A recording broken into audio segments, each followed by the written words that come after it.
మీరు కూరగాయలు తీయడానికి ఇవాళ వెజిటబుల్ మార్కెట్కి వెళ్ళారా? ఓ ఇవాళ వెళ్ళలేదా? కానీ వారంలో ఒకసారి వెళ్తారు కదండి.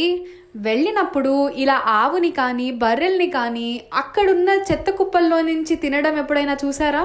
రెగ్యులర్గా చూస్తుంటారు కదా.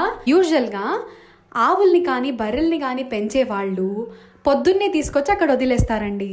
వదిలేసిన తర్వాత అక్కడే ఉన్న కూరగాయల్ని తింటూ బై మిస్టేక్గా ప్లాస్టిక్ని కూడా తింటూ ఎన్నో హెల్త్ ప్రాబ్లమ్స్కి గురవుతుంటుంది అని చాలా మంది తెలియక మమ్మల్ని ఏమంటున్నారంటే, మీరు కూరగాయలు వేస్ట్ కలెక్ట్ చేసుకొని వచ్చి కంపోస్ట్ తయారు చేస్తున్నారు, వాటి ఆహారం మీరు లాగేసుకుంటున్నట్టే కదా అని.